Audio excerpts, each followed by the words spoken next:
in Truth Telling.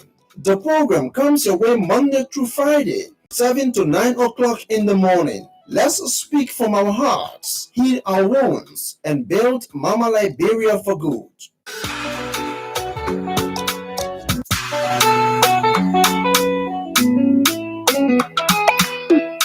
Truth Telling is the bedrock of good journalism. Straight from the heart on Sky 107.1 is that platform you can rely on for credible, undiluted, and unbiased analysis. It is thought-provoking. It speaks nothing but the truth to whoever is involved. Our presenters remain impartial and are only interested in truth-telling. The program comes your way Monday through Friday, 7 to 9 o'clock in the morning. Let's speak from our hearts, heal our wounds, and build Mama Liberia for good.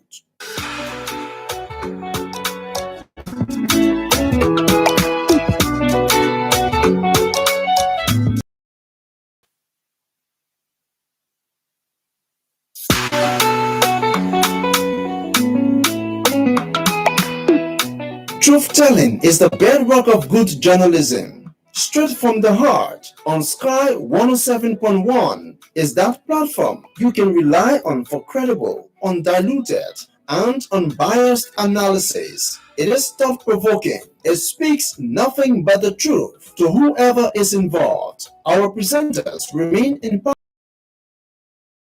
Speak from our hearts, heal our wounds, for good.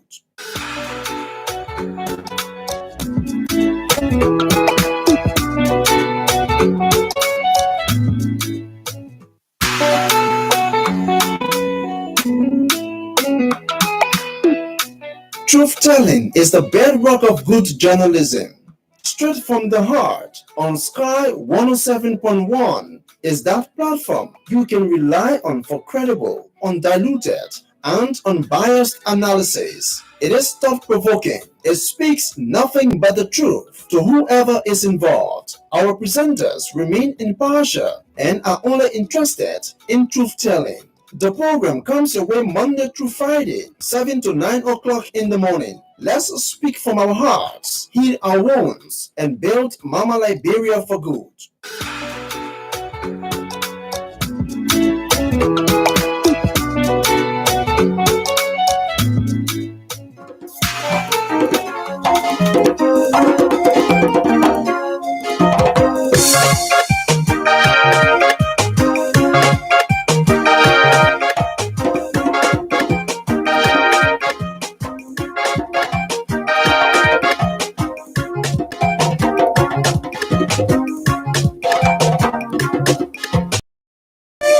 Wake up, Mama Liberia. Wake up, Mama Liberia. Wake up, Mama Liberia. Wake up, Mama Liberia.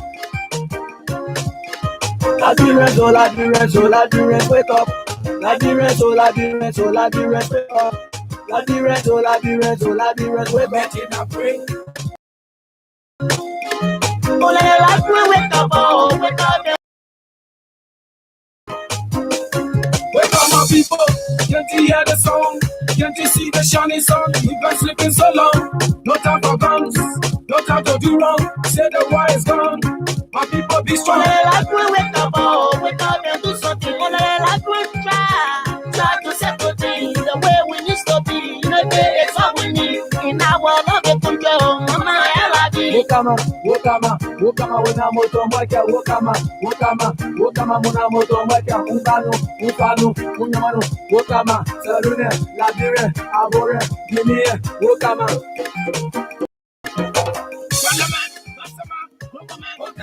All right, good morning, and Peleme, Basame, Golame, Kisime, wherever you're from, whatever tribe you're from, whatever your origin is. If you're from Bon County, you are from Grand Bassa County, you are a Loma man, you are a Peleme, you are a Guillaume. We are all one people. Good morning and a pleasant welcome to another edition of the program. Straight from the heart on Sky 107.1. We are here again this morning. Welcoming you this morning on the program. We're going to be speaking with the young man who led the protest at the home of Montserrat County District 17 Representative Henson Kiazulu. Mr. Kenneth Abraham Kenneth Sise joins us this morning at 8 o'clock to tell us about, the idea behind, such style of protest to the, locking of the reported locking of the lawmakers gate, because we have not heard from Abdullah himself. So let Abdullah come in this morning to tell us what led to that, why did they, derive at that particular idea. But before that, we're going to be speaking with the Student Unification Party at the University of Liberia, SUP. They joined us this morning at 7:15 to tell us about what happened on the campuses of the University of Liberia yesterday that led to, according to the Students Unification, there were live bullet shot yesterday, and that led to the wounding of one of their members, their friends, their colleagues, by the way. So they're going to be telling us a bit more about that. My name is Matthias Labindi. Today is the 3rd day of August 2021, and we'll be right back after this break.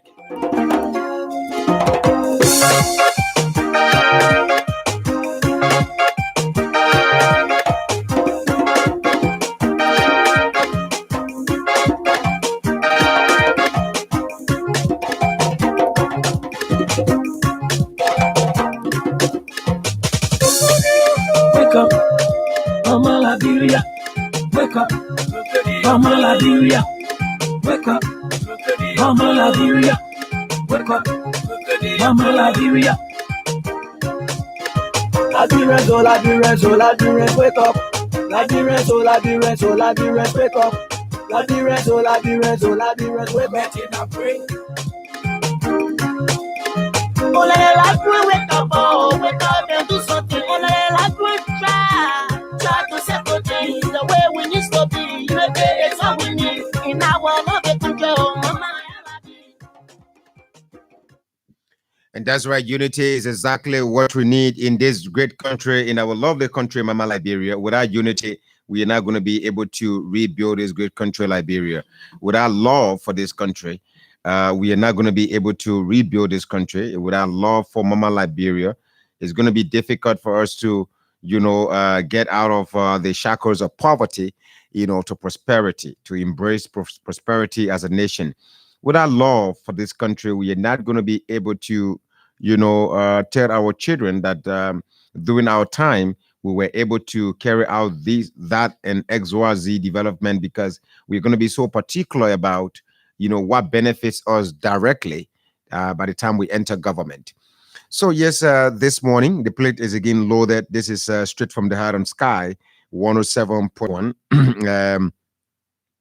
And we are here Monday to Friday, 7 to 9 o'clock. This morning, we're quickly going to, give you some information about, some of the things happening, in Liberia. Let's go to Kobachop Market, where marketers there staged a protest yesterday that, requesting that the government, swiftly intervenes with their situation.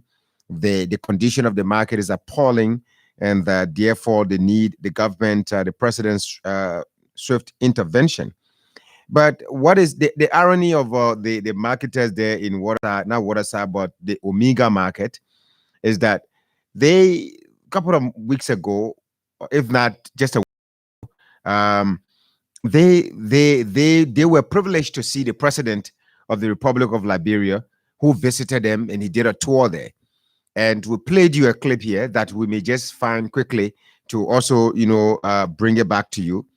We played you a clip, and we said to you that the marketers, there, even though it's one person that came out very clear. So instead of talking about the prevailing situation in the market, they talked about motels. They requested for motels. But again, moving forward, as I paid a visit to the Kobachop market. I didn't reach to the Omega market, but the Kobachop market, and interacted with a few, the former, Kobachop market. They're still, old. So, some of them were quick to say, well, the motels are very important. They don't want to speak on record. They requested not to speak on record, but they explained about the importance of motels in that particular area.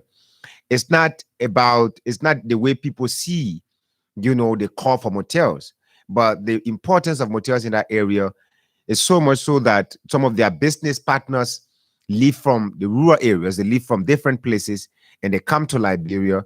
Or some of them come from Gambia, different areas, from Guinea, with goods, and even from the other counties.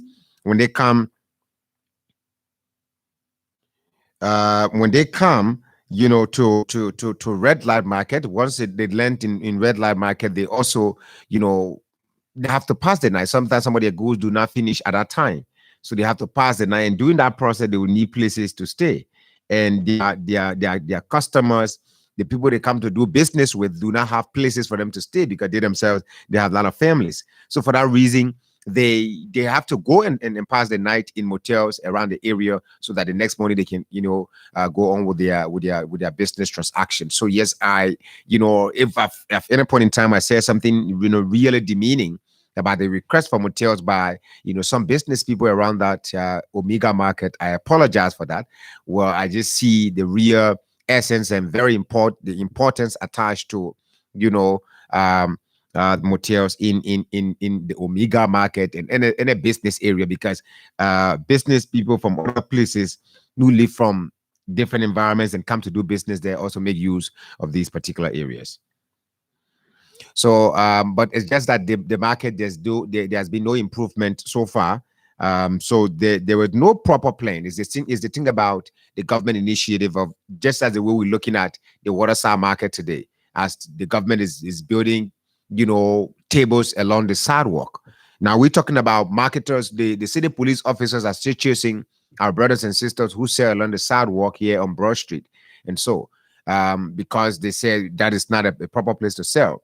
But the government is building tables down waterside on sidewalks, preventing, in fact, covering or closing up the stores down there. So the same way, there were no proper study done regarding the tables down waterside. So there was also no proper study done regarding the transfer of the Omega market. Yes, the previous government started it, but was there any completion? Was there a total completion taking into consideration the road? It is because the people started crying for the road. That's how the government swiftly, got in again and talk about the road issue and started working on the road issue. We're quickly going to take a break. When we come back, we continue with more analysis and open the lines to hear from you as well, our listeners. But we are expecting the Student Unification Party.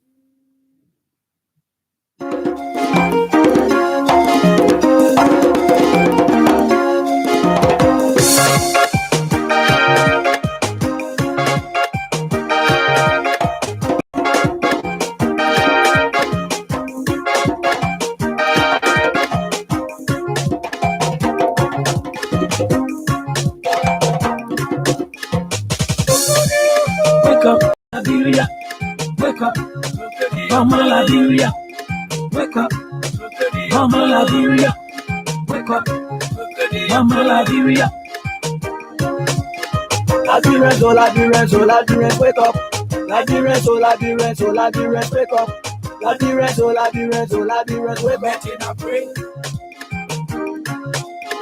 Oh, wake up, oh, wake up and do something. Oh, try to settle the way we need to be. It's all we need in our love to go. Wake up, my people. Can't you hear the song? Can't you see the shining sun? We've been sleeping so long. No time to do wrong. Say the war is gone. My people be strong. Wake up, oh, wake up and do something. Try to settle things the way we need to be. It's all we need in our love to go. Wokama, wena moto mwaka, wokama, muna moto mwaka, ufanu, unyamano, wokama, sarune, labire, abore, gimie, wokama. And that's right, Sierra Leoneans, Liberians, Guineans, Ivorians, we are all one people. Let's, defend our borders. Let's build our countries and ensure that we maintain unity amongst our people. Good morning. Welcome to Straight from the Heart on Sky, 107.1. We are here Monday to Friday, 7 to 9 o'clock. Today is Tuesday, and it's the 3rd day of August, 2021. So this morning, like I said, we're going to be having a conversation with the Student Unification Party, SUP, so about the situation that occurred on the campuses of the University of Liberia yesterday morning. Thereabout, I mean, students were protesting. They have been talking about that they do not want the e-learning, process at the campus, 100% e-learning. You cannot just put it in full swing. It should be somewhere around maybe 40, 60, or 40 for e-learning, 60 for physical. And because of the situation in the country, there is appalling economic situation in the country, and they find it difficult to even, cope with such a process. So this morning, I have with me Lawrence Towe, and I'm seeing if a new face for the first time. What's your name? My name is Mohammed S. Jallo, the welfare chair of the Student Unification Party. It's a pleasure, Mohammed, joining us this morning. Lawrence is, is an old person. He's been here. I think this is third time now. So quickly, I just want to let you know that we've reached out to the Liberia National Police. I've contacted the Inspector General of the Liberia National Police. I, called his number, he rang endlessly, but he's not responded. We hope that he can get back to us. We also reached out to the spokesperson of the Liberia National Police. Both numbers are off. We just hope that. So I'm putting this SOS on the radio because it's very important. We do not want students making allegations against the Liberia National Police that we cannot hear from the police readily to get a response from the LMP. So we're just opening it up there that we've reached out to the Liberia National Police as well to get their side of the story. So within 10 minutes, we can exhaust what actually is the situation there, on the campuses of the University of Liberia. But let's begin with the welfare chair, of the Student Unification Party. So beginning with you, because I want to know how you managed to provide protection for the people yesterday, because welfare speaks a volume. I think you have to explain to me about the function of your office. Well, thank you very much. Firstly, I want to say how pleased I am to appear on this very wonderful and very critical platform of yours. You're one of those persons that we patiently follow every morning, and we do appreciate your excellent analysis on national and critical issues that we want to register in the records.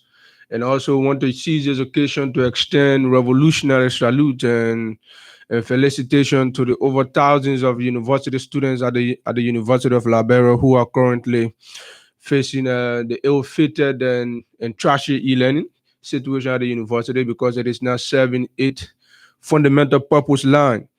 If you are a student at the university, you realize that the fundamental essence of e-learning is not being actualized. Many students are still complaining, even instructors are not having the opportunity to operate or to see the e-learning serving its intended purpose. Mm-hmm. Even students instructors are calling students, reaching out to student leaders. Now, what are you guys doing? This is a e-learning that the university is talking about, but its intended purpose is not being actualized and realized up to now. And the university is saying next week we are going to we are going for midterm, mm-hmm. and up to now, instructors have not even uploaded their lessons to interact with students that will amount to interaction that will equivalent to an examination. So I don't know how the examination is going to be conducted for next week, wherein students have not even received lessons. And I also want to use this occasion to extend greetings to the most powerful man on the campuses of the University of Liberia, in person of Comrade Adilo Kadri, Chairman Alexandra James Momo Peters. But to your question, Big Brother Labendi, to your question about the welfare of the militants and students of the University of Liberia yesterday, the Vanguard Student Unification Party operates with three fundamental strategies, and that is very much cardinal as we advance the conversation. That is appear, disappear, and reappear. Appear, disappear, and reappear. Assemble, disassemble, and reassemble. So yesterday was of no surprise. And you did the three yesterday. Yesterday, everything was implemented. The police is aware. When we appear, In fact, where did he appear first? We appear on the university campus. We appear on the university Is that campus. where you build the momentum? There were the Student Unification Party assembled normally to express and articulate injustices and embarrasses that is faced with the students and the state. So when we appeared on the university campus, trying to raise the momentum, the president of the university came out. He was around the perimeters of his office building, trying to articulate the issues that students were faced with. The police took terror to the students of the university. You were in conversation with the president of the university when the police started? The president saw no need to interact with the students. You've not ended the interaction that you had with the president. So how did the police come in? Why are you bringing the police in while you're still talking about? When the students converge on the university campus, trying to build the momentum to interact with the president of the university. When students were chanting slogans, students were articulating the ill-fatedness of e-learning. When the police saw that, and which of course is a usual. So did you have a conversation with the president of the university first before the police came or what? The president expressed no interest of conversion. He did not show up. He came out, but he expressed no interest. But if you say he came out, he expressed no interest. He came out because the momentum were built. So he only came to spy and of course. Office. If you don't know, denouncing is a stubborn dictator. In fact, he came out, he was, laughing, showing as if the students were kidding. Let us not sentimentalize the conversation. We are not sentimentalizing, we are articulating the reality and the facts that took place yesterday. This is what we are seeing. We are saying to you, I'm not giving you second-hand information. Big Brother Lavendi, I'm not giving you second-hand information. I'm giving you information on the basis of what took place and happened yesterday. So the president, to say the president came out and saw students raising concerns about things affecting them on the campus, and he did not show interest. The president came out to communicate with the Labrador National Police to take on the students. And this is instead of having a conversation in his presence, the Labrador National Police took on the students. They weaponized the campus, they shoot tear gas, and in fact, they went to the extent of shooting live bullets on the university campus. That is something that we have to, investigate. I heard about that. That's what we are saying to you. Really and even if you listen to the women TV, the bullets, the sound of the bullets, that's not a sound of tear gas. Those could be sounds of tear gas. You can do your investigation now and check on women TV and listen to the sound. Okay, Mohammed. That's what the sound of live bullets. So we are saying to you, it was the regime and the president of the university that weaponized the campus and took terror on the university students. Thank you. You cannot keep taking terror to the university students. You expect the students to stand. Of course, the students will react. No, we're going to come back to you, Mohammed Jallo. Mohammed is the chair of welfare of the Student Unification Party, and he's going to be telling us about this disassemble and reassemble. We're going to talk about how that happened. Lawrence, you were here the other time with Mohammed at the talk, and you two talked about this e-learning thing. You said you prefer 60-40. You try to explain that a bit, to me again. You talk about 60-40. What do you mean? You prefer 60 now e-learning, or 40, e-learning, and 60 physical? To what exactly are you talking about? Thank you. Mohammed Lawrence is off mic, please. Yeah, go ahead. Thank you very much, Big Brother. Let me say good morning to the most powerful men on the campuses of the University of Liberia, Cadre Chairman Alexander James Momo Peters. Let me also say good morning to the more than 15,000 disadvantaged and underprivileged students of the University of Liberia. Yesterday was a sad day for the Vanguard Party because it is one of the first times during post-war Liberia for police to illegally invade the university campus and run casualties, unconscious militants, and students who have gathered to express that disenchantment and that disdain about a field, a miserable, a diabolical, and vicious e-learning that has been imposed and dictatorially directed on the university students. Yesterday, what we noticed a repetition of the dark days in our history.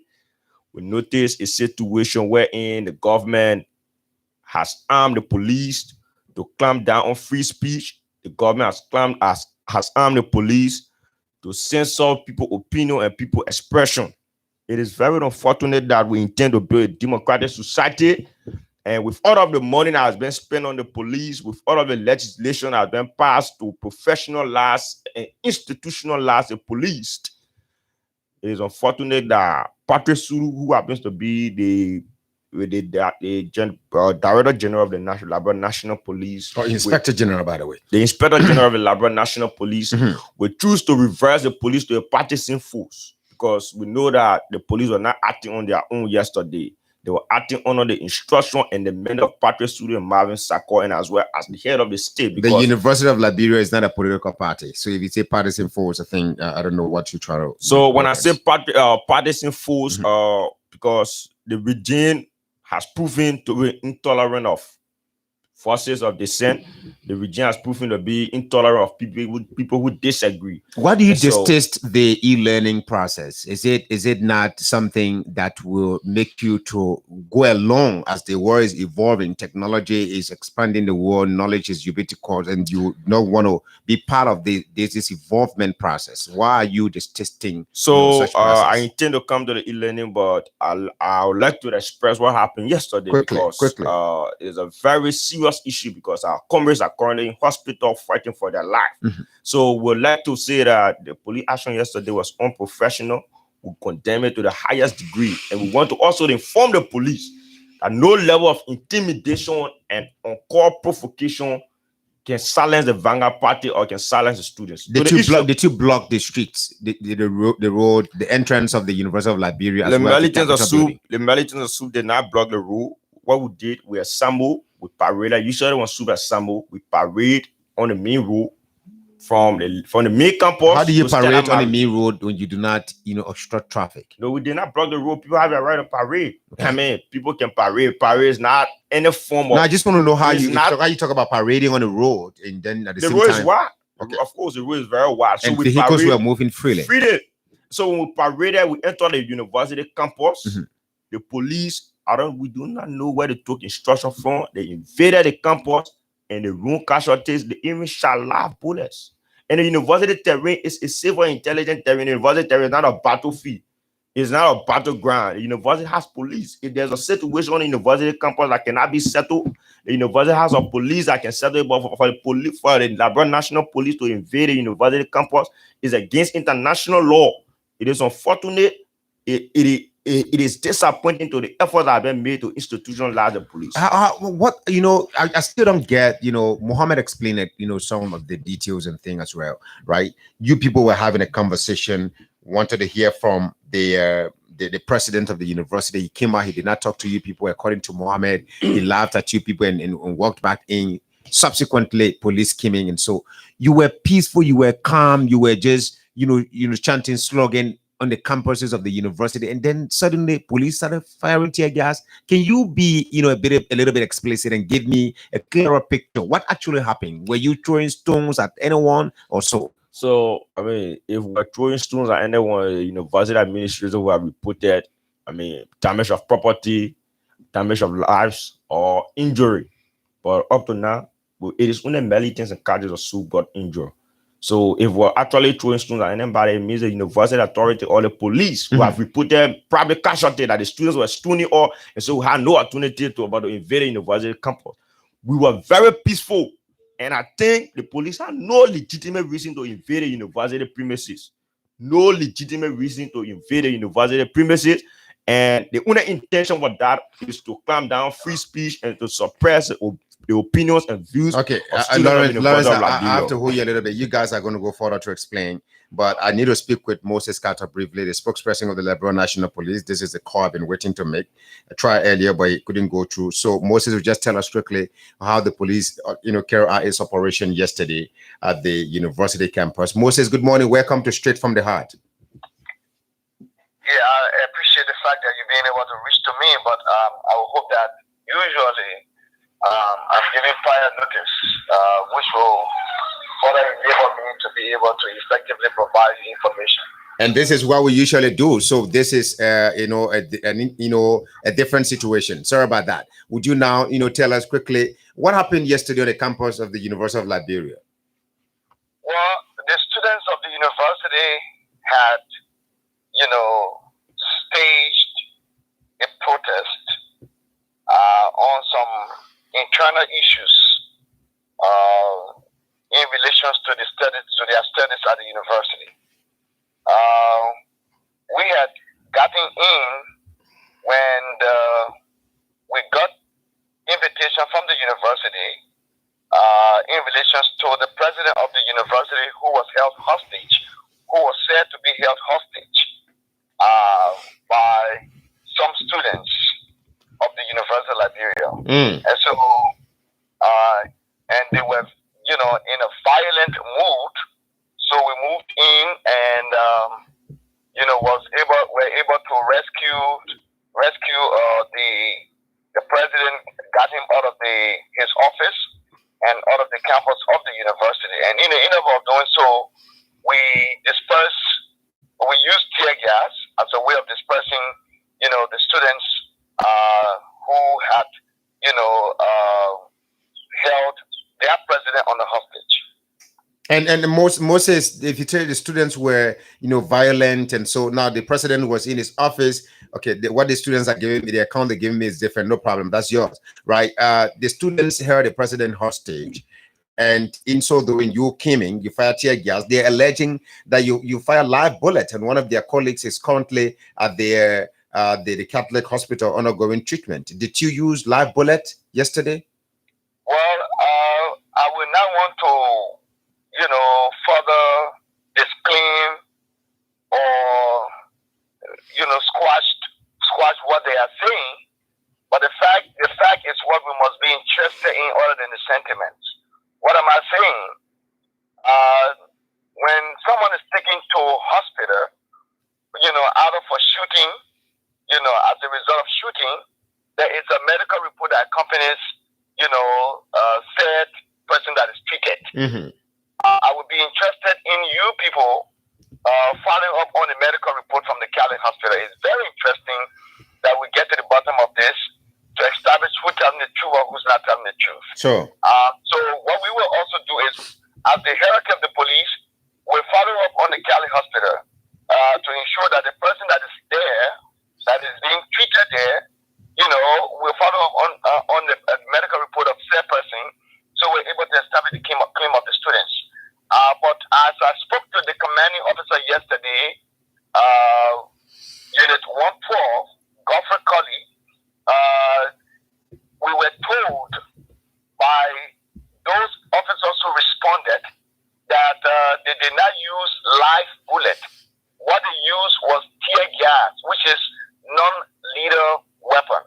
That was used yesterday, and tear gas is a conventional, non-lethal instrument that is used to disperse a group of people that are violent and have refused to disperse.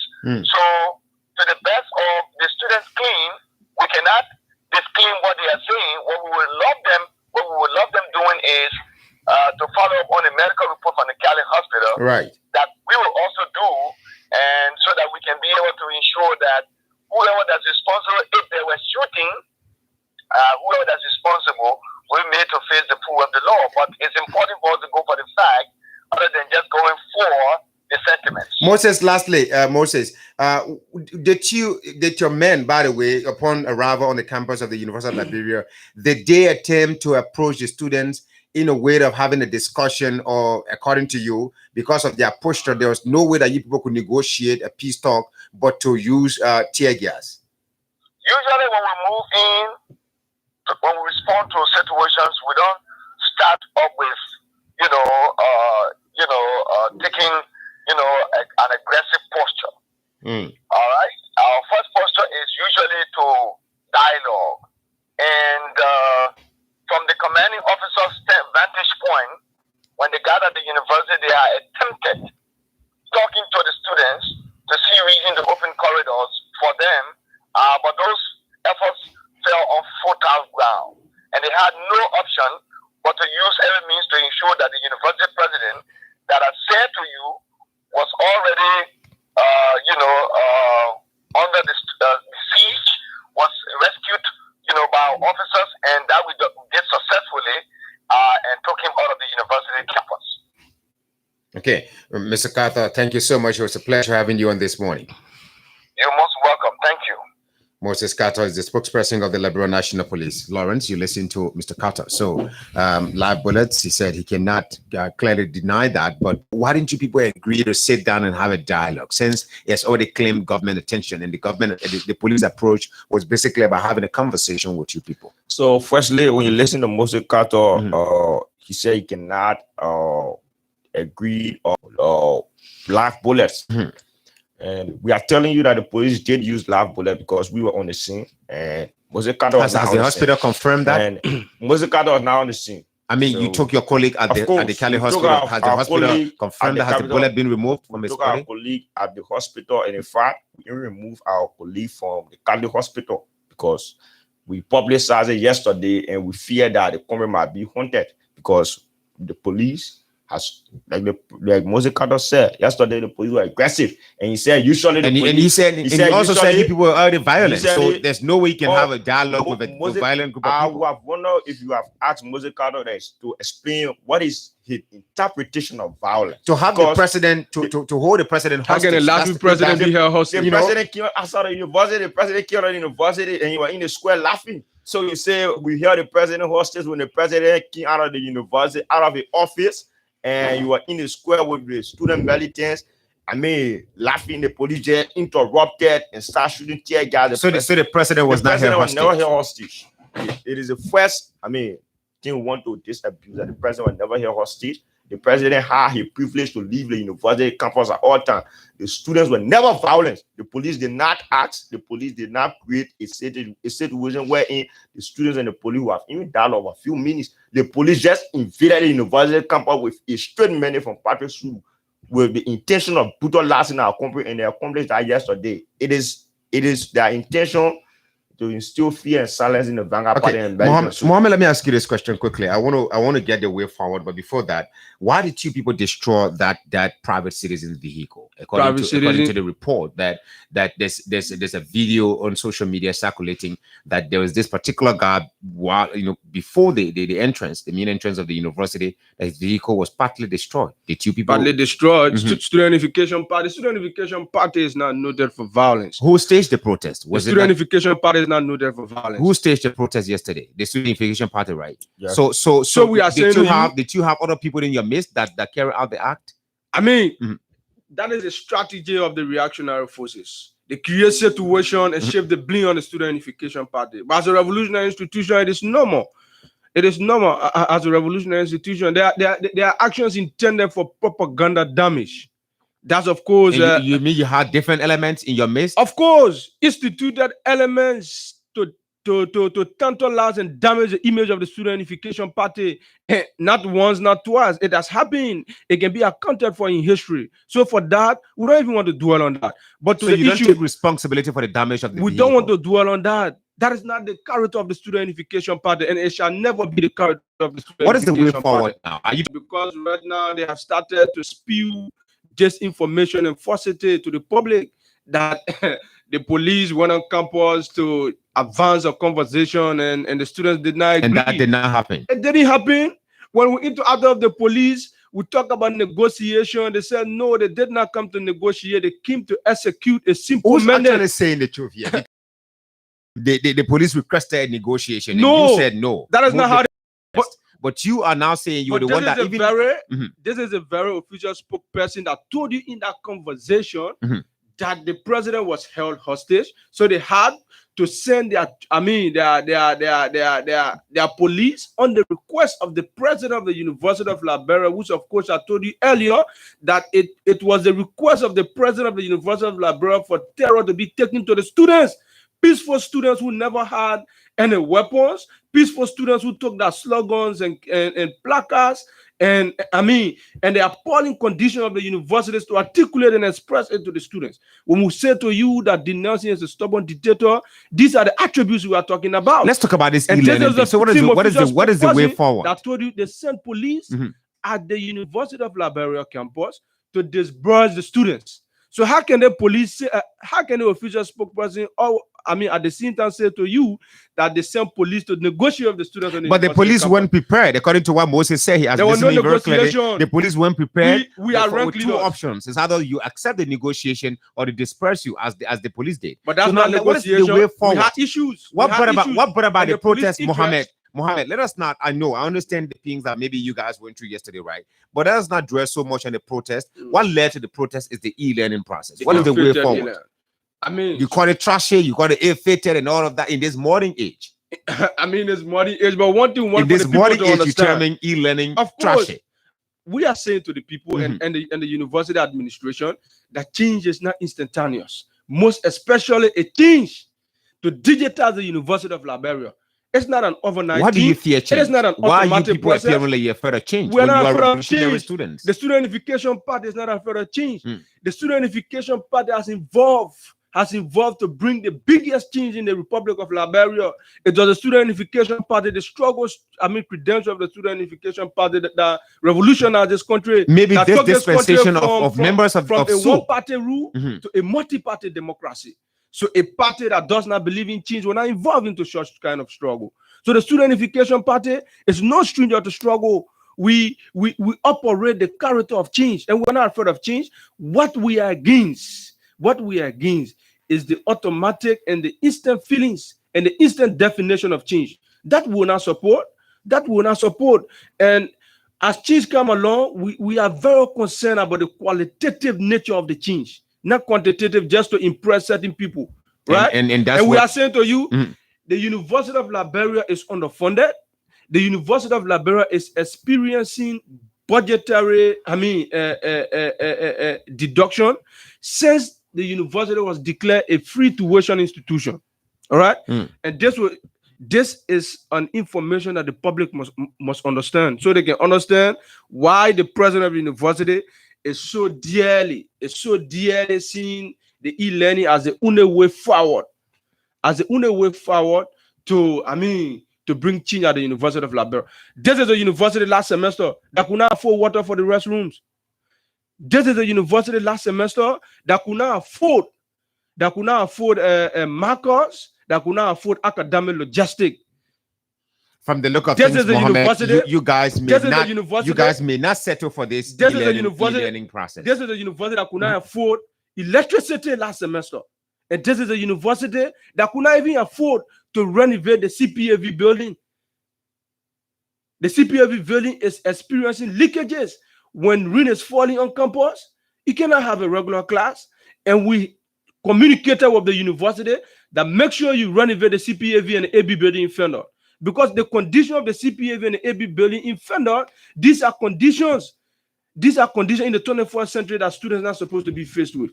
It also goes, Mohammed. It goes without saying. This is why we are saying to the president. This is why we are saying to the president, Mr. President, inform the government of the Republic of Liberia that the university is underfunded. Okay. In the case of free tuition, this university that used to receive 17,200,000 in the face of e-learning is currently receiving 60,300,000 in the face of tuition free.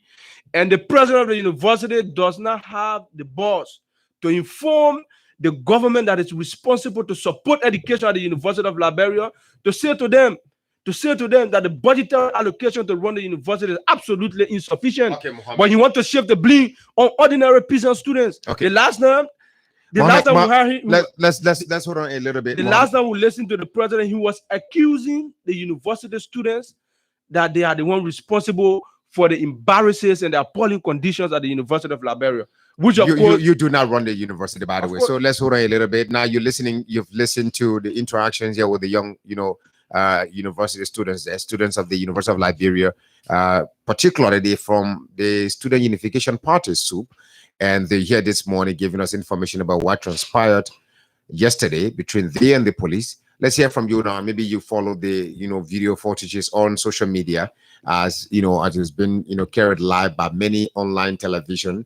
My name is Matthias, and you're listening to Straight from the Heart. You also heard from the spokesperson of the Liberia National Police. The numbers are 0777 777 107, 0777 221 223, 07777 107 221 Let's hear from this first person on the line. Good morning. Good morning, Matthias. Good morning, Mr. Kape. Let's hear you. Okay. The situation on the campuses of the University of Liberia is very appalling. You know, some of us passed through that war and to get to know that students are refusing e-learning in this modern age. Because it took many, you know, attacks to even access information at the time someone was going through the process of learning at the University of Liberia. And students are perplexed now with a lot of foam around to say, computer all over, to say they are denouncing e-learning. You see, the point is the push of the students. During your time, as you say, you passed through the walls of the University of Liberia. What was the rate of technology at the time? Oh, I tell you, even to access information, you have to go. I mean, to a cafe. I mean, photocopy is there. I mean, all over you have to do photocopy. You know what I'm saying? The student argument is very, you know, I can understand. Okay. Thank you so much. Thank you, Mr. Kape. Let me learn on this. You cannot understand what they're saying, so let's move on. Call us in the numbers 07777 107 077 221 223. Good morning. Good morning, Matthias. Good morning to the people of Liberia. Good morning. Go ahead, make your point, sir. My name is Bonai. I'm calling from Johnsonville. Mr. Bona, go ahead. Yeah, Matthias, before we come out to condemn our comrade in studio, let us look at the internet system. Matthias, how many times do you access the internet in Liberia? Every time you have Luntasio and Orange coming to apologize to the public for breakdown in internet. So let us be serious when it comes to learning. Seriously. And you know, the police person, he always comes to the public with deceptions and he never speaks the truth because he's protecting his job. Thank you. Let God bless our company studio and save this country. Thank you. Thanks for the contribution on the program as well. Let's hear from this other person. Good morning. Good morning, sir. Good morning. Fine. Thank you. Let's hear you. I'm Tony Mange. I'm calling from Upper Cowell. Go ahead. Yes, I'm very much saddened this morning. I heard my comrade talking studio condemning e-learning.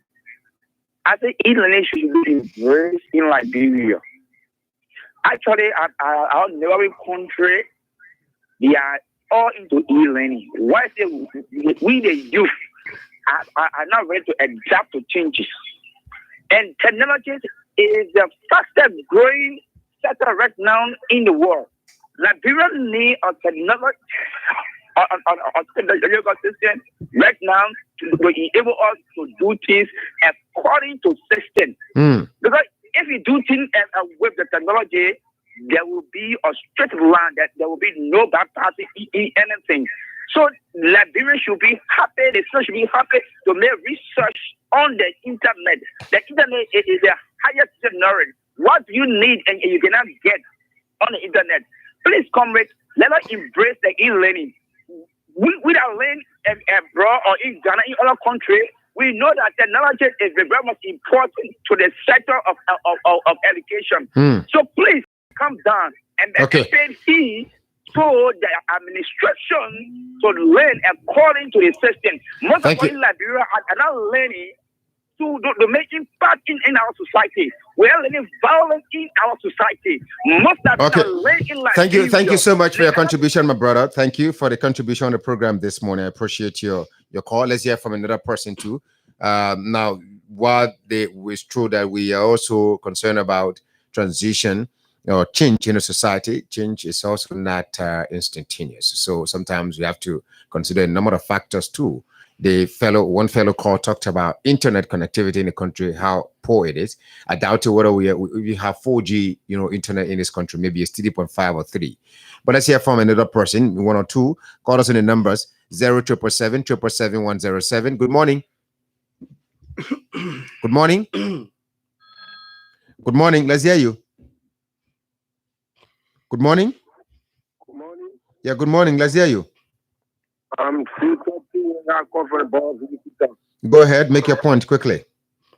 We can all have all the keys in Nigeria.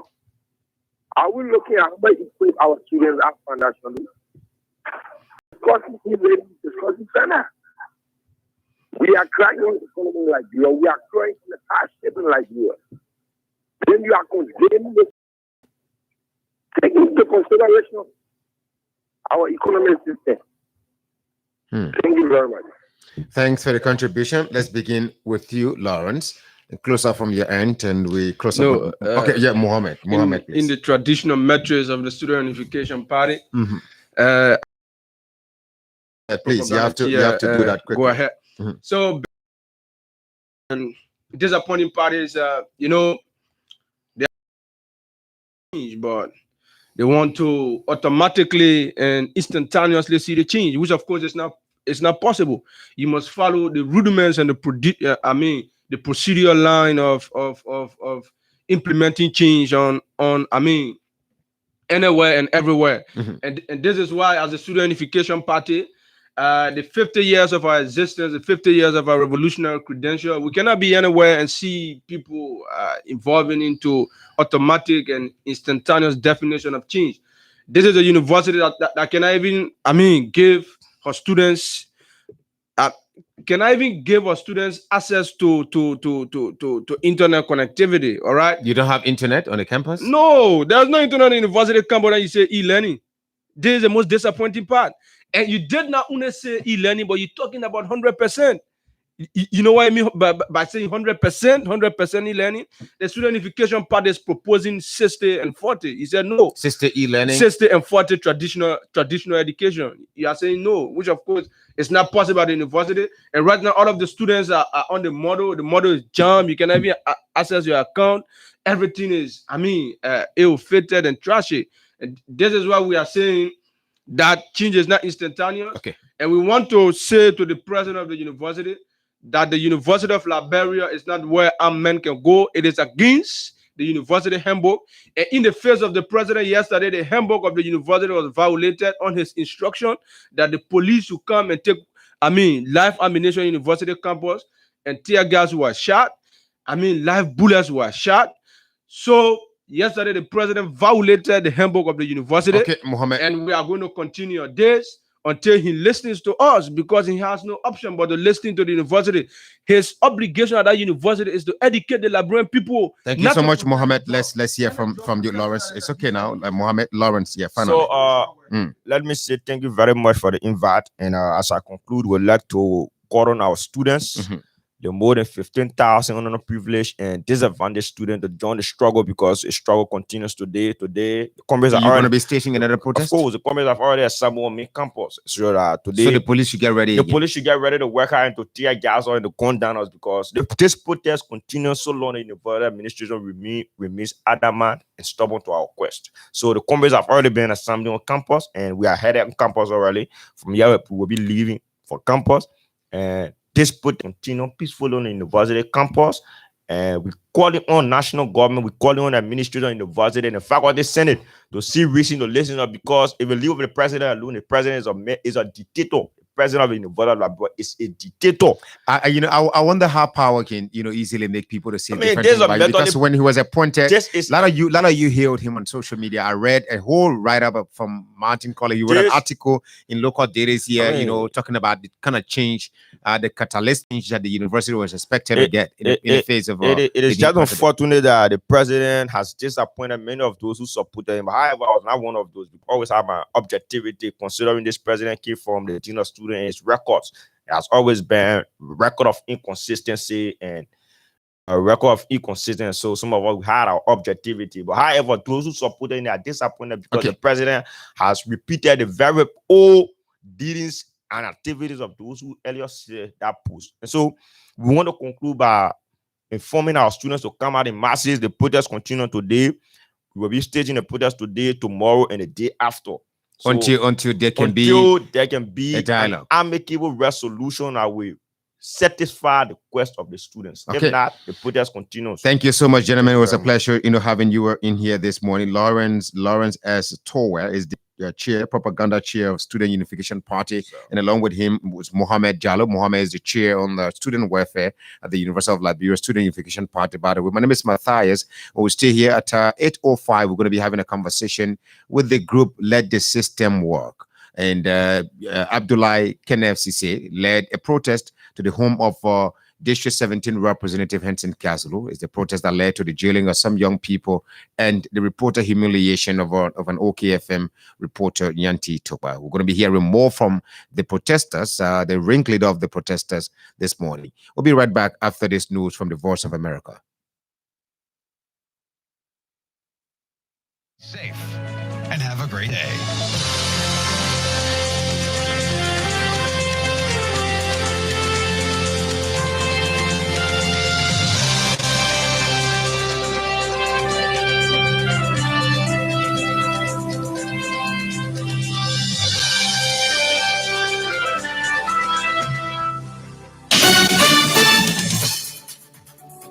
This is VOA News. Hi, remote. I'm Tommy McNeil. The U.S. on Monday finally reached President Joe Biden's goal of getting at least one COVID-19 shot into 70% of American adults a month later, amid a fierce surge by the Delta variant that is swamping hospitals and leading to new mask rules and mandatory vaccinations around the country. And a major retreat in the Deep South, Louisiana ordered new and nearly everyone, vaccinated or not, to wear masks again in all indoor public settings, including schools and colleges and other cities. And states likewise moved to reinstate precautions to counter crisis blames on a fast-spreading variant and stubborn resistance to getting the vaccine. Germany will, in September, start to offer a booster shot against COVID-19 to vulnerable individuals like pensioners and people with weak immune systems. The vaccinations will be done using the mRNA vaccine from Pfizer, BioNTech, and Moderna, regardless of what was used previously, according to the ministers. And he said they concluded this after talks with the federal health minister. They also agreed to make vaccinations available to all children ages 12 to 17. The Biden administration on Monday expanded its efforts to assist at-risk Afghan citizens flee Taliban violence as fighting intensifies ahead of the U.S. military pullout at the end of the month.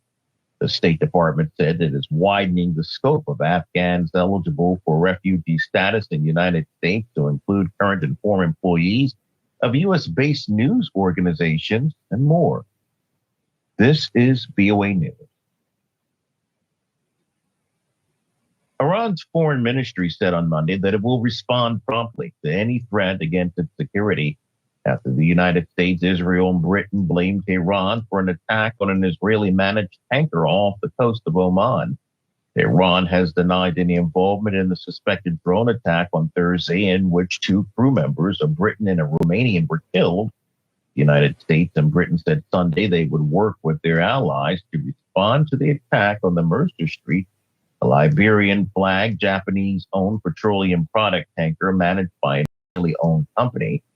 Britain summoned the Iranian ambassador on Monday. Later, Iran summoned the British and Romania's top envoy in Tehran over other countries' accusations against the Islamic Republic and Iran, semi-official Fars news agency reporting.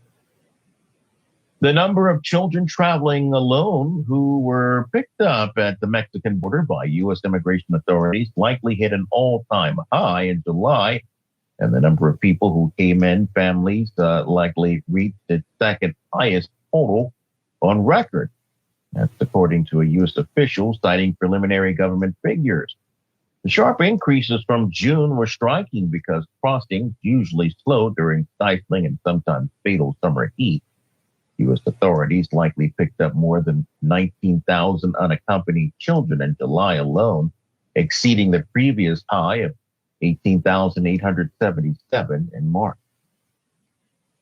New Zealand's Prime Minister Jacinda Ardern has issued on Sunday a somber state apology to the Pacific community for racially targeted immigration raids that took place in the 1970s and resulted in the deportation and prosecution of many. The so-called dawn raids, which often occurred early in the morning, took place from 1974 to 1976, when New Zealand's economy was in a downturn and the government clamped down on immigrant workers from the Pacific overstaying their work visas. Addressing hundreds of people in attendance for the formal apology, Ardern said members for the Pacific communities continued to suffer and carry the scars of the raids in which they were specifically targeted and racially profiled. Sunday's event included a traditional Samoan ceremony in which people asked for forgiveness or received forgiveness, where some ministers and members of parliament draped a mat over Ardern, which is then removed by the Pacific community members.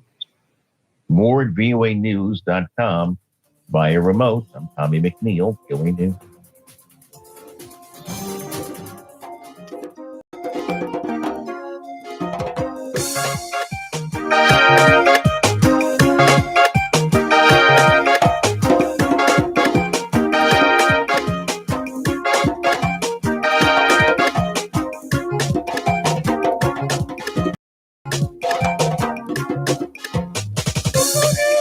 Wake up, Mama Liberia. Wake up, Mama Liberia. Wake up, Mama Liberia. Wake up, Mama Liberia. Liberia, oh Liberia, oh Liberia, wake up. Liberia, oh Liberia, oh Liberia, wake up. Liberia, oh Liberia, oh Liberia, wake up. In a pray. Oh, Liberia, wake up, oh, wake up and do something. Oh, Liberia, try to settle things the way we need to be. You know, it's all we need in our love and control. Mama, Wake up, my people. Can't you hear the song? Can't you see the shining sun? You've been sleeping so long. No for guns, no time to do wrong. Say the war is gone. My people be strong. Wake up, oh, wake up and do something. Try to settle things the way we need to be. You know, it's all we need in our love and control. Mama, Wokama, And that's right. That's what we need to do as one people. Let's come together and rebuild this good country, Mama Liberia. Good morning and welcome. We just had a conversation with the students from the Student Unification Party on the campuses of the University of Liberia. We are hoping to hear from some young people. They go by the name, Let the System Work. So they're the group of people, young people that staged a protest at the home of Montserrat County District 17 Representative, Mr. Henson Kiazulu. They're demanding the lawmaker to explain to them what he did with the 30,000 United States dollars that is in Montserrat County as well. Stay in Montserrat County District. The Montserrat County Senator Darius Dillon has again disappointed many people who believe in him, most of his supporters, that he had earlier said that he was not going to receive the second portion of the money. He has taken the $30,000. This time around, part of a way that, way of clearing the air and providing some cover-up, as political pundits are terming it, his, county development council, some council he has, had a press conference and said it is the council that encouraged the lawmaker to receive the money. Now, mind you now, if that is anything to go by, I'm just looking at it that the council is not Montserrat in general, except that council comprises of all of the local leaders from the various zones and, major areas in Montserrat County, that everyone is a member of that particular council. That's why, and maybe that would suffice if one says that all of them, participated in having a conversation regarding, whether the lawmaker should take the money or not. But he has received the money.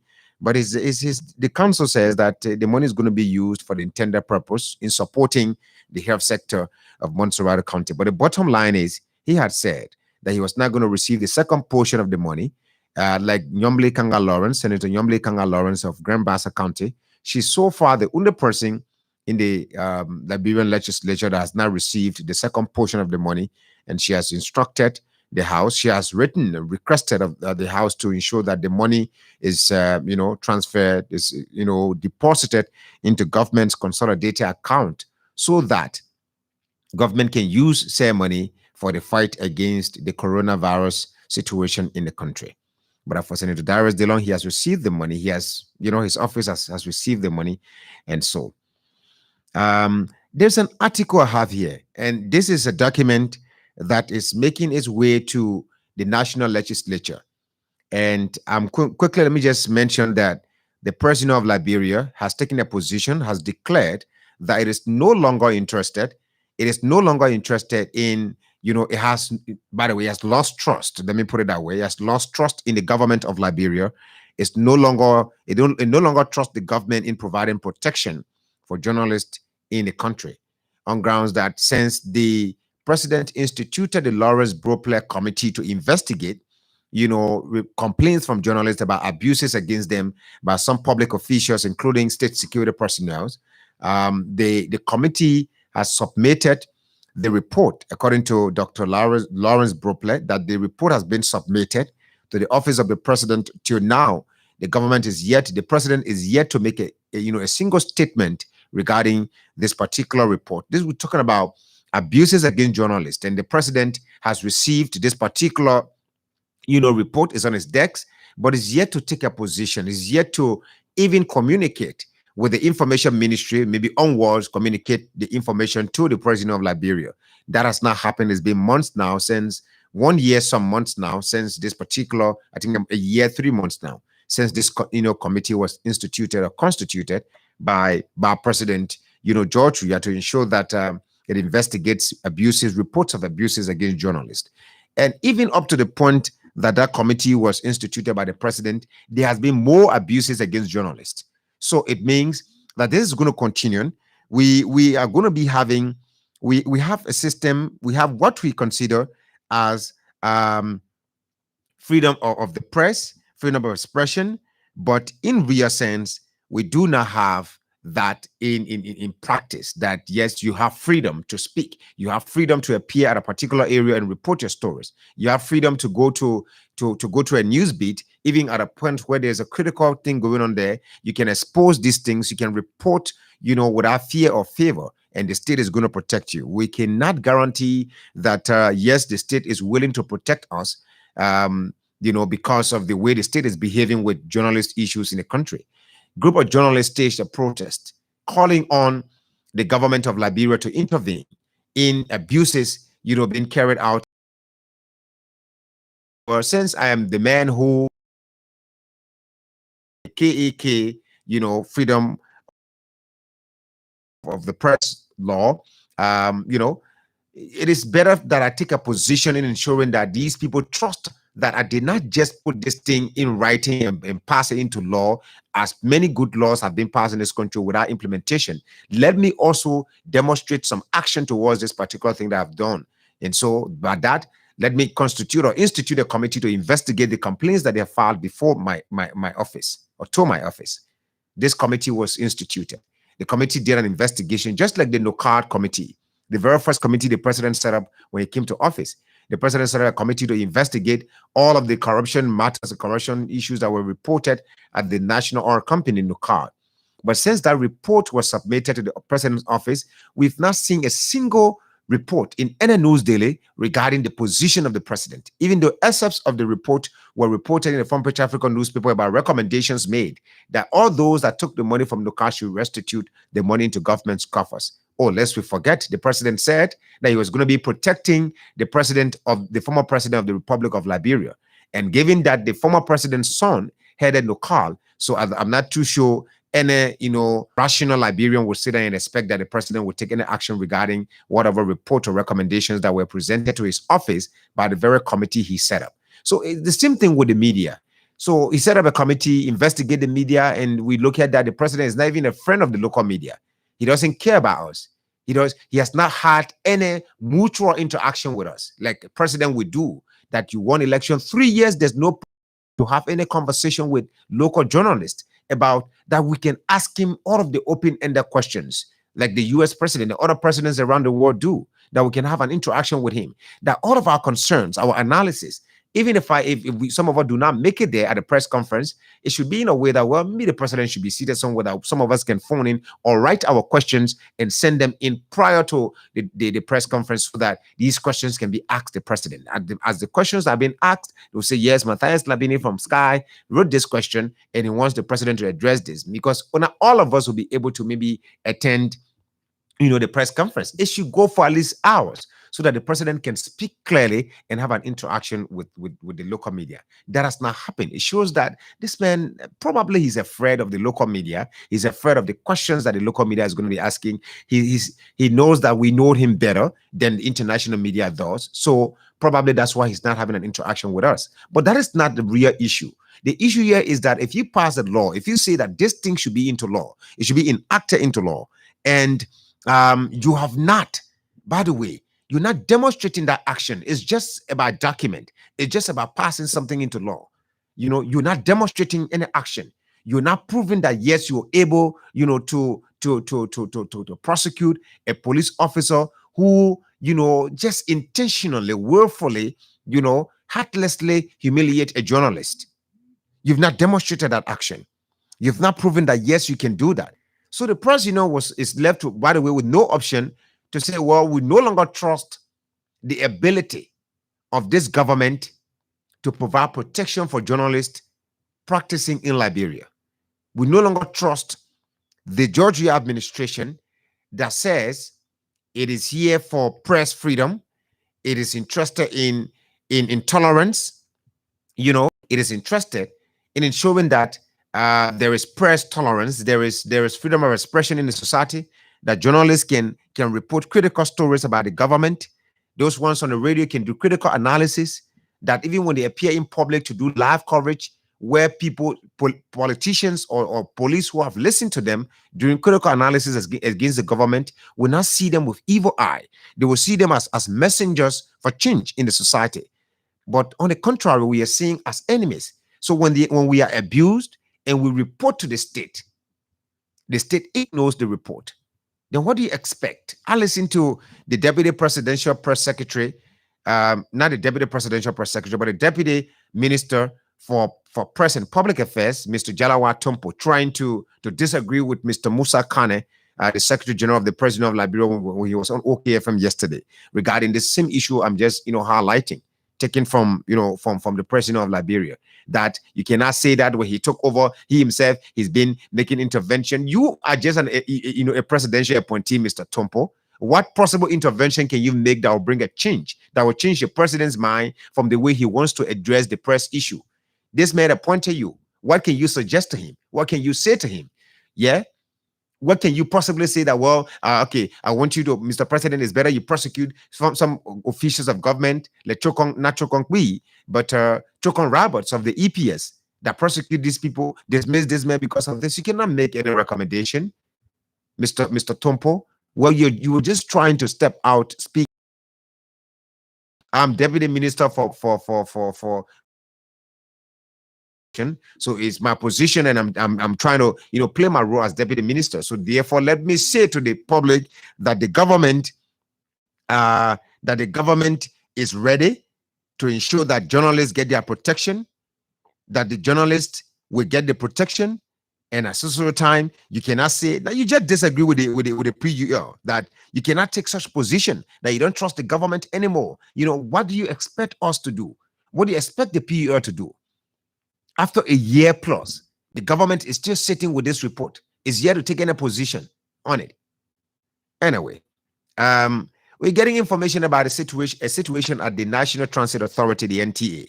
A colleague of mine posted something this morning that there is a secret recording. There's a leak audio from the NTA where the head of the NTA is heard in that audio requesting, NTA drivers to put money directly to his house instead of the bank, instead of where they usually deposit the money.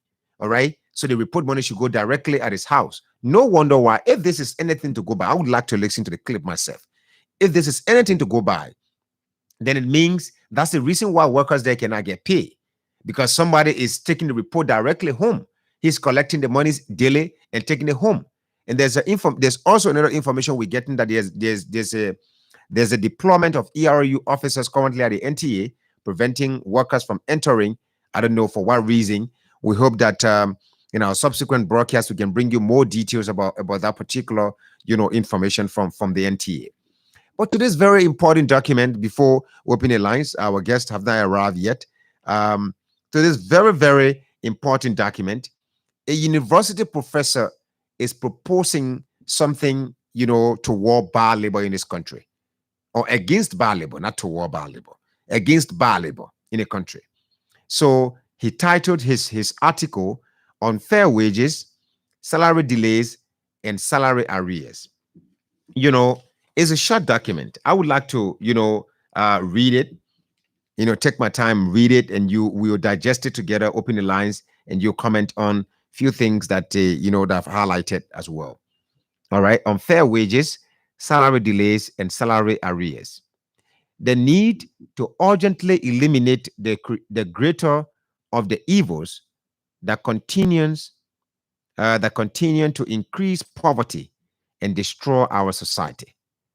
So, but unfair wages, salary delays, and salary arrears are the urgent, are the greater of the evils that continue to increase poverty and delay and destroy our society. So this is the lead here, right? Let's go further. Human values to a greater extent are measured by knowledge and its applications that provide goods and services for the support to human existence and survival. That is the reason why the Chinese greatest philosopher Confucius said, the essence of knowledge is to acquire it and apply it for better life. Even long before that, God himself had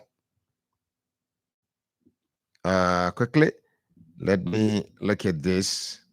All right. Even long before that, God himself has declared in his words, according to Genesis chapter 3, verse 19, that by the sweat of thy brow thou shalt eat bread.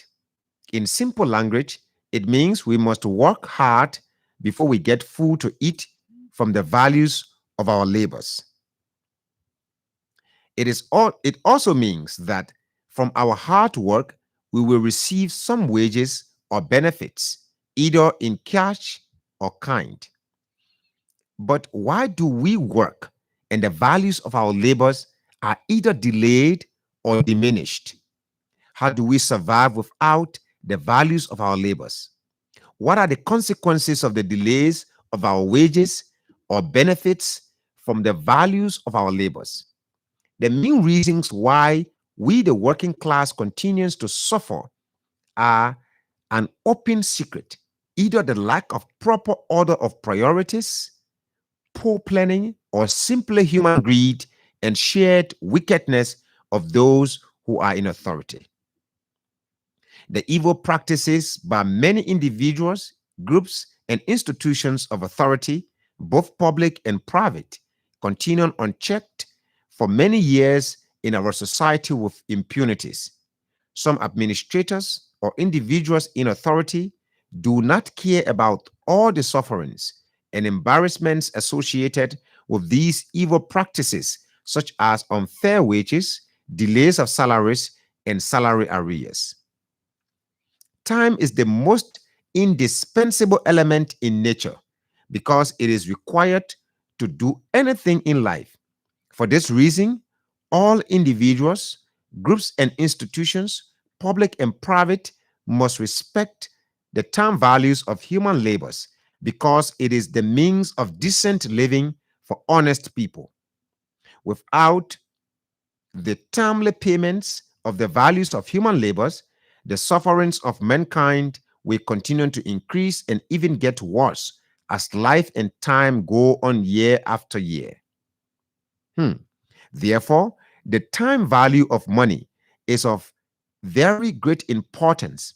The Bible also mentioned that the value of time in the book of Ecclesiastes chapter 3 verse 1, which states that there is a time and purpose of everything or for everything under the heavens. There is time to work and time to reap the benefits of the labor or the work that is done. And so the time value of money must be highly respected and protected to avoid serious losses, damages, embarrassments, and untold human sufferings of the working class due to the delays in the payments of salaries and benefits. For example, when salaries or benefits are not paid on time, we, the working class, will not be able to feed our families when they are hungry, or give them medical treatment when they are sick, pay the cost of the education of our children in school, even most importantly, to build our homes or carry out other businesses for decent living will be very difficult, if not impossible. These evil practices of delays in the payment of salaries or benefits by many individuals or institutions over the past years have caused the untimely deaths of many family members or friends. It has also caused the separation of many families and destroyed many businesses that would have improved the lives of many individuals, groups, and institutions. Now, let's get to the one of the most important parts of this particular article. And according to this university professor, he's writing this to the legislature. He's going to send this to the legislature to ensure that there is some action is taken, towards this bar labor practice issue, most especially this intentional delay of salaries by administrators, who some of them feel that the existence of all those that work with them is basically from their pockets. But but forgetting to know that what are the very people whose labor you deprive them of, whose labor you hold, whose income you seize. Without them, your institution is not going to grow. But let's look at the recommendations. In this regard, we have the privilege and honor to recommend the following positive actions intended to protect the rights of the working class and to reduce the untold sufferings and negative impacts of poverty and deprivation now experienced by the greater majority of our people. Number one, that all salaries, wages, or benefits due to anyone for the values of their labors must be paid at a regular time interval prescribed or agreed upon by the parties concerned, either at the end or the middle of every month, etc. 2, that the national legislature should enact laws that will penalize all those individuals and institutions that will not pay salaries, wages, or benefits due their staff or laborers at the time agreed upon by the parties concerned without a credit note or guarantee or a saving bond within 5 working days after the payment date due to the laborer person to whom such payment is due. So what is also suggesting, apart from when you get a job with an institution and say, there must be an agreement signed with that institution that, listen, we will pay you by the 25th of every month. In your contract, there must be an indication that by the 25th of every month, you're going to get your pay. So it is an agreement between you and your employer.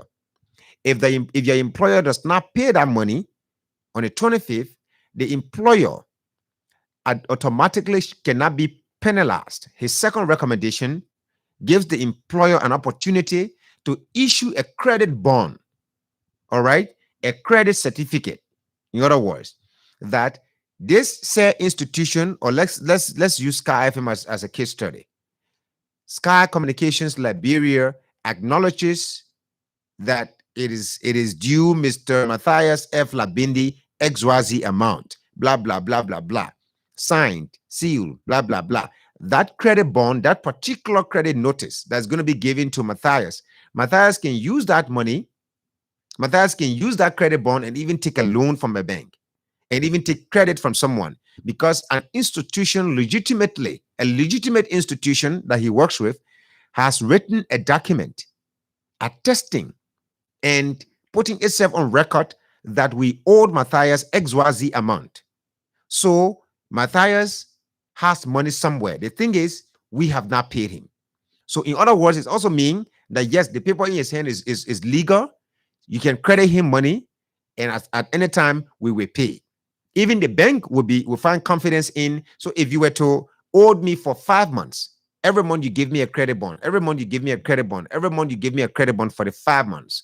So meaning if my salary is somewhere around $300 monthly, and times 5, we're talking about $1,500, right? So the $1,500, what I'm going to be doing now is that I can just go to the bank and take all of the credit bonds, all the papers, and go to the bank and say I need $1,000 loan or maybe $500 loan, given the fact that I have, something reliable to show that even if I default, the bank can even take up issue with the institution, or the bank can even support me to take issue with the institution to ensure that the institution pays me the money.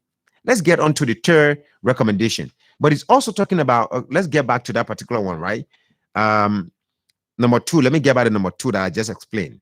That the national legislature should enact laws that will penalize all those individuals and institutions that will not pay salaries, wages, or benefits due their staff or laborers at the time agreed upon by the parties concerned without a credit note or guarantee or a saving bond. A credit note, yes, we owe you a guarantee or saving bond within 5 working days after the payment date due the laborer. So let's read the third one. That if there is any tangible reasons, that if there is any tangible reasons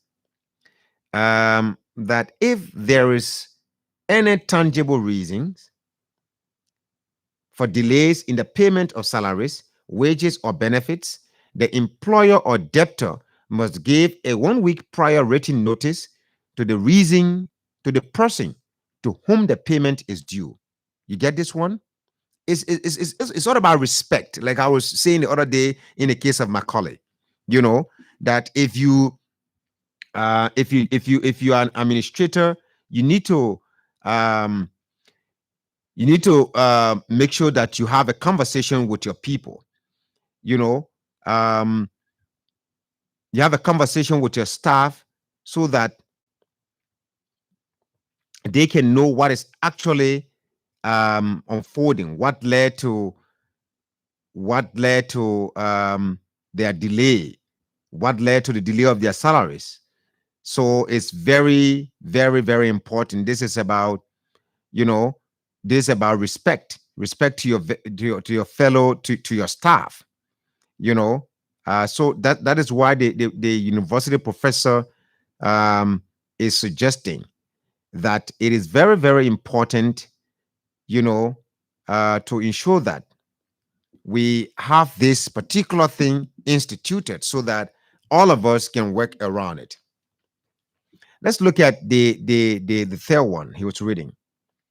Okay, now the third one is about you communicating. For any reason, any tangible reason why you cannot give the person their money, you should first of all communicate, maybe before the credit comes off. So let me read at the end. Now, number 4, it says that if the delays of the payment will last for more than a week, or debtor must give a credit note or guarantee or a saving bond within 5 working days after payment date due to the laborer person. Okay, this is mentioned. 5, that criminal charges must be pressed against all those delinquent employers or debtors to demand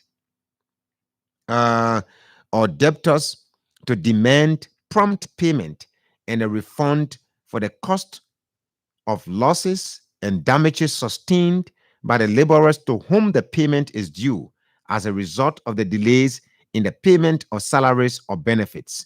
Do you want to hear that? Number 5, that criminal charges must be pressed against all those delinquent employers or debtors to demand prompt payment and a refund for the cost of losses and damages sustained by the laborers to whom the payment is due as a result of the delays in the payment of salaries or benefits. For example, if end of the month and you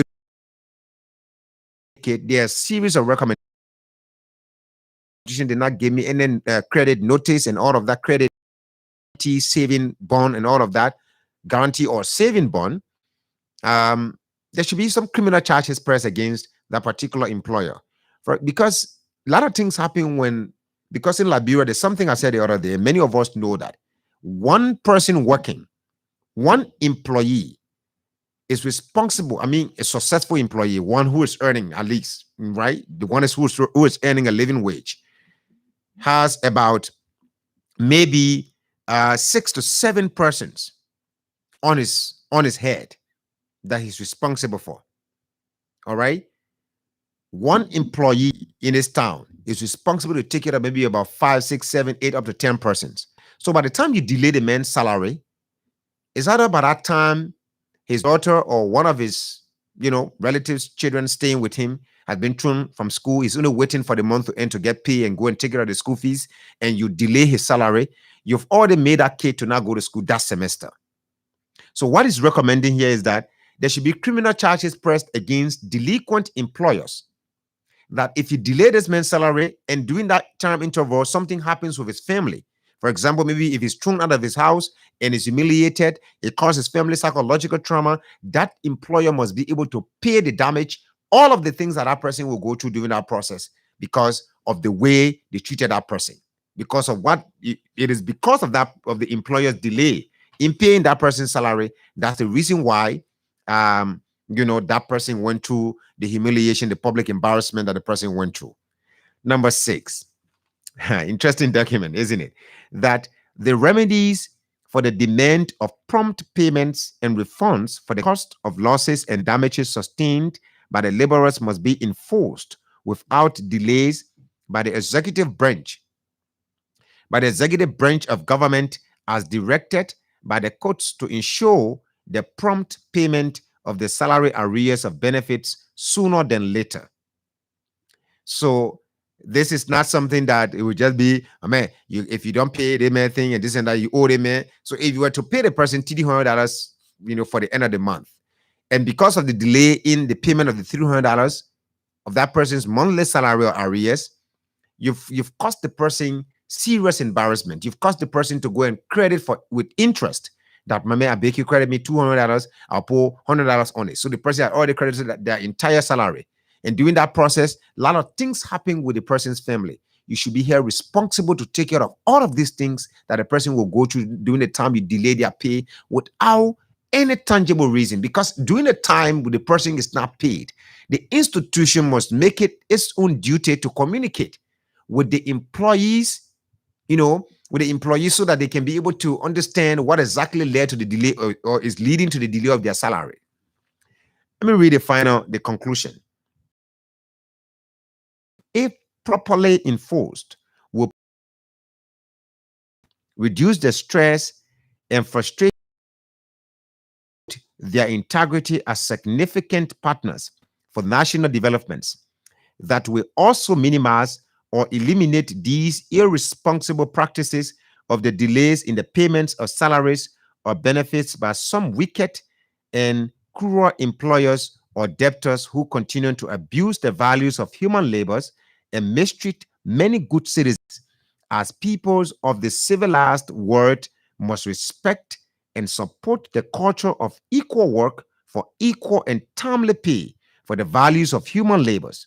This will also encourage more people to work harder as a means to live decent and happy lives through honest labors according to God's words in Genesis 3:19. We do believe that these actions and processes outlined herein will certainly promote hard work and honest labor that will also help to reduce poverty and all its untold suffering on the working class and the underprivileged citizens in our society.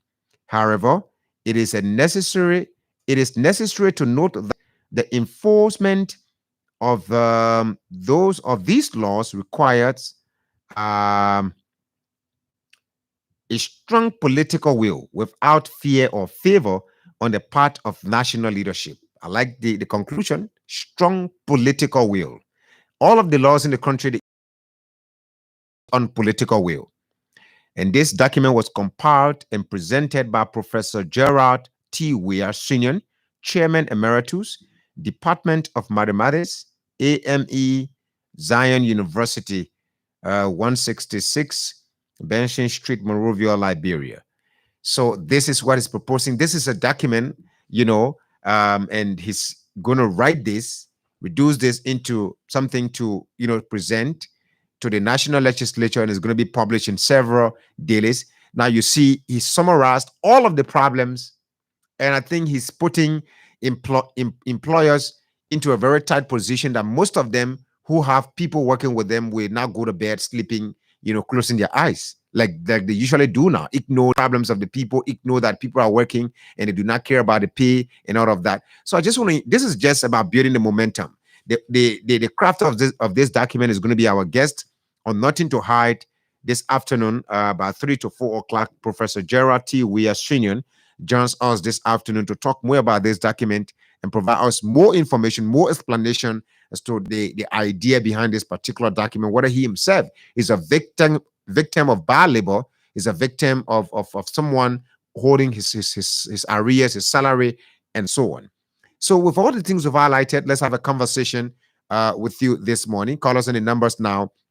0777 777 107, 0777 221 223, 0777 777 107, 0777 221 223 are the numbers you can call us on to participate on the program this morning. You are listening to Straight from the Heart and Sky 107.1. Let's hear from you. Call us on those numbers on the program. Let's hear you. Call us on those numbers 0777 777 107. 0777 777 107, 0777 221 223 are the numbers you can call us on to participate. Let's hear from this person. Good morning. Good morning. Let's hear you. Good morning. Hello. Good morning, Matthias. Please go ahead, sir. Yeah, thank you for your topic on this question. My name is David E. Harris, and I called my resident this morning. Matthias, on the first segment, on the issue of the e-learning at the UL. I think the UL president should make sure that the issue of e-learning and the regular learning should be 50-50. Because, Matthias, in our country now, the cost of living is very high. Everyone can have a full smartphone. So I think when the president of the UL try to make sure the issue of e-learning 50% and regular learning 50%, I think will be all of our university students. On the issue you're discussing, Matthias, I heard you talking about if your employer cannot pay you on time, you should go and get a credit bond from any other facility. Then your employer can do the payment later. I think, Matthias, they will not be right from it. No, it is not. It is not you getting a credit bond from any other facility. Now, the employer will give you a credit note indicating, because sometimes you see that people work in institution and they find it difficult to even get their pay even when they resign. Some people get frustrated, they resign.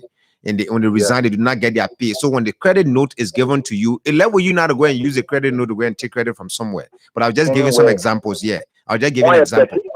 On a percentage basis, right?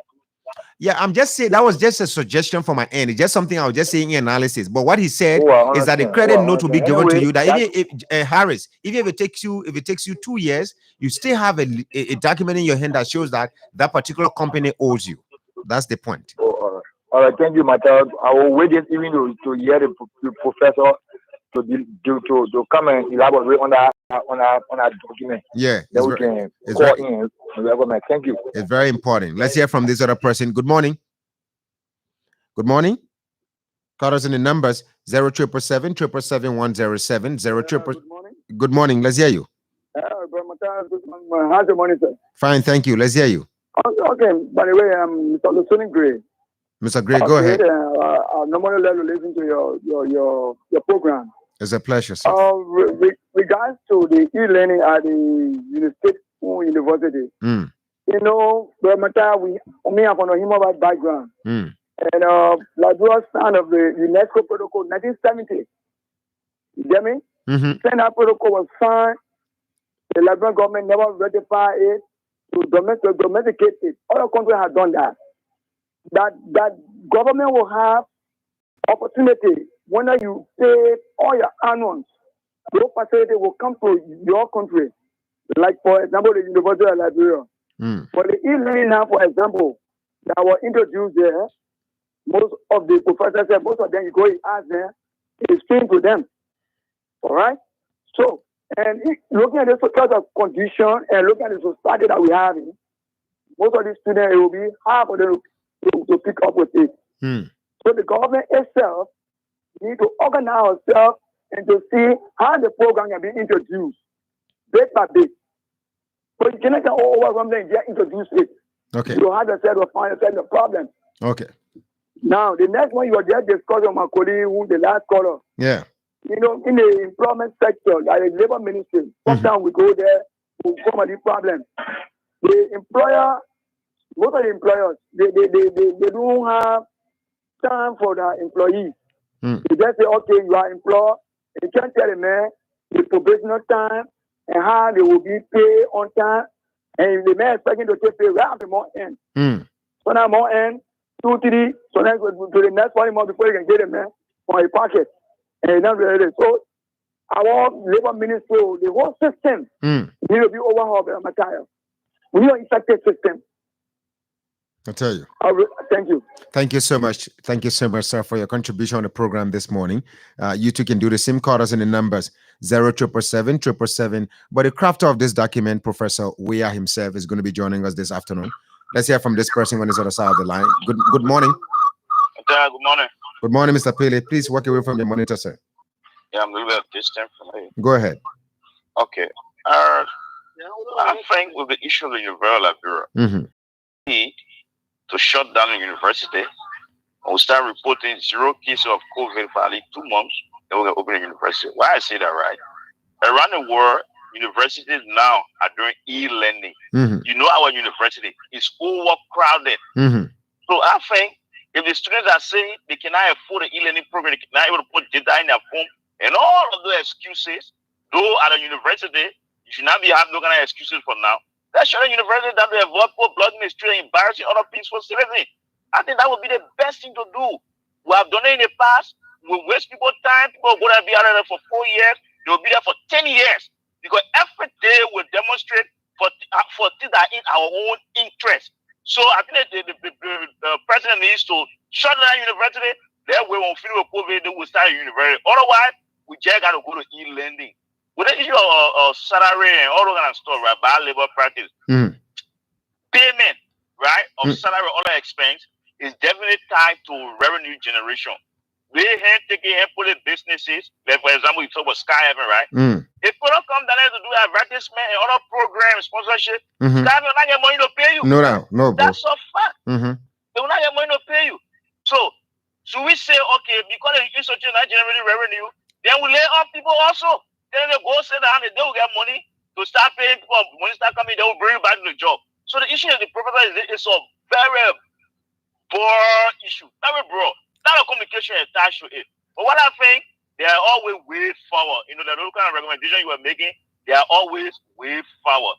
If our economy is very poor, they will always owe people to go that people 1 year because businesses are not just making the necessary money or revenue not generating to pay their expenses. I think that's the problem. Thank you very much. Thank you, Mr. Pele. And the professor is going to be here this afternoon to further explain this particular article. But you two can do the same. Call us in the numbers 0777 107 0777 221 223. Where Mr. Pele, if you suggest that we should shut down the university at this time. And one thing I like about Pele is that he's always objective. He goes for both sides, and whenever it's necessary. Yesterday we talk about officials of government gathering. When they gather with ordinary people, like by that time COVID-19 does not exist in that particular environment because the government officials are gathered, like in Bangabong County. Let's hear from this person on the line as well. We have a few minutes to go. Good morning. Fine, thank you. Please speak up. Let's hear you. You're coming in very low, very, very faint. Sorry. We can't have you on. Sorry. I'm so sorry, sir. I can't really get you.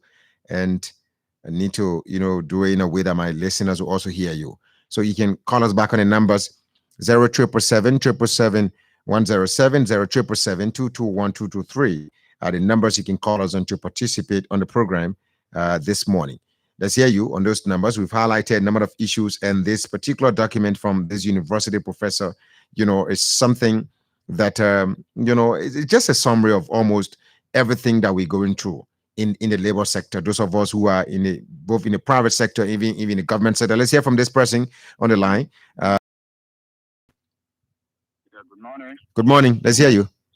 Yeah, Steve Makono calling from Capital Bypass. Let's hear you from Capital Bypass, sir. Yeah, I'm really happy to hear the kind of recommendation that was just proposed on the labor issue. In the first place, I want to thank you very much and thank the person who really outlined all of these issues. But let's take into consideration the labor minister himself is not working effectively. Even all of this is passing in the house. Because some of the Lebanese or other people, you can say that it's in the package. So I want this thing to come to your notice. And two, coming back to UL, the issue of UL, I think my recommendation is they should try and close it down because of coronavirus. And if they close it down, send the student and say go against that inland learning. You cannot force it. Then again, our honorable police director, the action which he took yesterday is inhuman. You can't be a police director, someone who is armless, that you allow people to go and shoot. And then, no, I just came from Kelder Hospital, they put out there, some of them were bleeding yesterday. And if this thing continues, it's like Joe Weah and his officer are at war. So I want Joe Weah to quickly call harassing the students because they were armless, they were not talking slack. I was there yesterday, lively. People were not having no grass, they were not causing problems. They said government to come to their aid. Why is this kind of thing to happen? We go for war. We don't want to go to war again. Thank you. Okay. Thank you so much for your participation on the program this morning.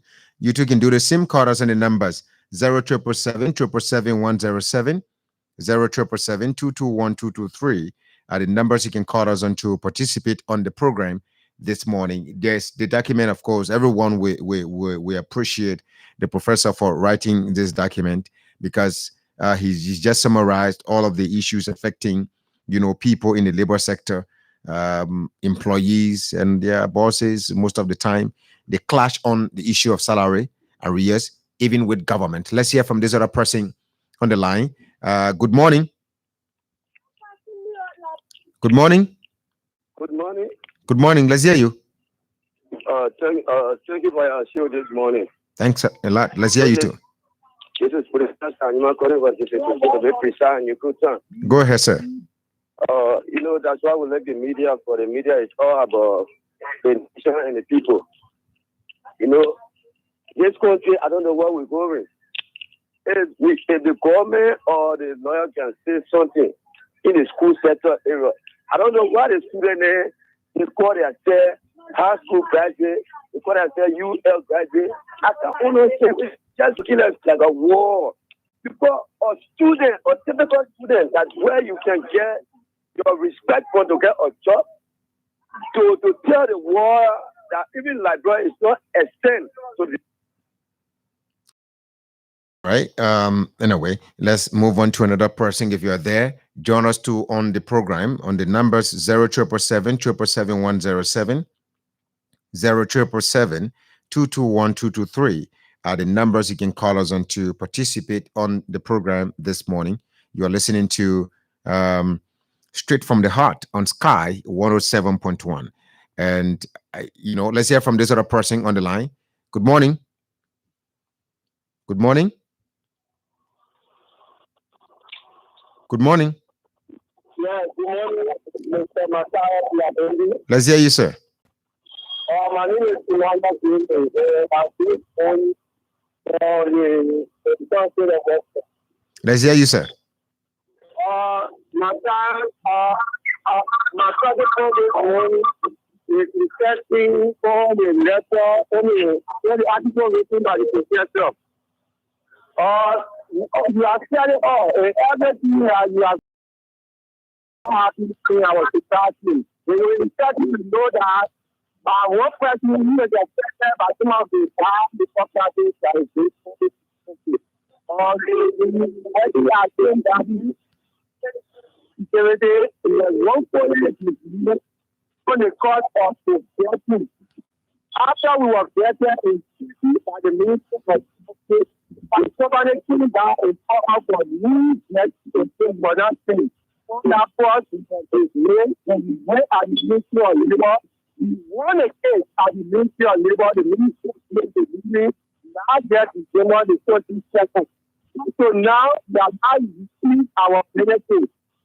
Lord friend, headed by Councillor Musa, the Justice Minister, far and appeal to delay us so that we cannot use our just benefits. After people say that there is no justice for the poor people, these are some of the issues that is so big. How can you see your citizen in a something manner? We are people citizens. We are harmless citizens. We don't do nothing and then waiting for the last 10 years. They're not only Ireland, that are all people. People that are children. People that are wealth. In the most thing that those people that are started on the plantation, they are children are not attending the medical center on the plantation. They are not attending the community. In fact, most of them now are very rich. They are putting it out of the company house. The Justice Minister, who has a law firm that is for the people, is still down a clear time of mass business for your he said, where that these people, they are killing and they are threatened. He says at the Ministry of Justice, why you cannot go to the public sector division and acquire as to whether these they were free or not. How will you keep your place to keep on suing the people to vote for a government for change? So, hello, my brother. Hello. He said, what is the name? What is the name of the company again? The company exchange that is right now is Mano. And Mano followed the first 2 or before saying that they came over to Mano. And Mano was purchased in court. They then represented in the case. They had a human resource talking about the called one Mr. Wallow. He came behind the case 2 or until the case ends. I'm just lucky today to grab this platform and leave to expert on the businesses that go on in the country.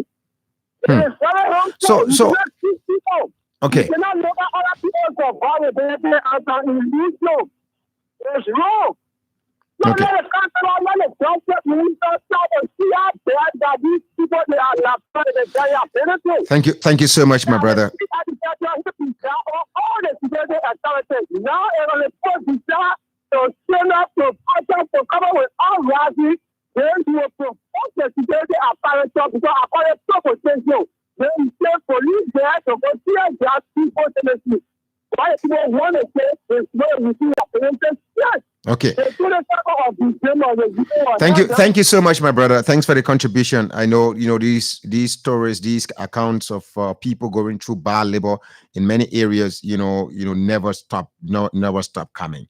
We just hope that there can be amicable ways that we or our people can get the representation. As we draw down the curtains on today's edition of the program, Straight from the Heart, we want to thank all of you who participated on the program. We want to appreciate you for your contribution. We thank you for calling in. Those of you who follow us live on social media, we also want to thank you.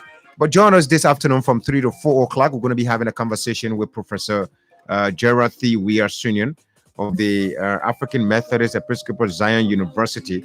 He's going to be telling us about this article he wrote, and he's going to be giving us more explanation on it and how he intends to meet the legislature in ensuring that this article, his document, is reduced into hemp bill and then maybe submitted for legislation.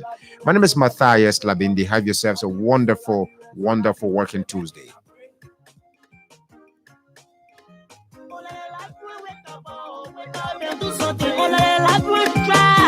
Try to settle things the way we need to be. Unity is all we need in our love and control. Mama, I love you. Wake up, my people. Can't you hear the song? Can't you see the shining sun? You've been sleeping so long. No time for guns. No time to do wrong. Say the war is gone. My people be strong. Life will wake up.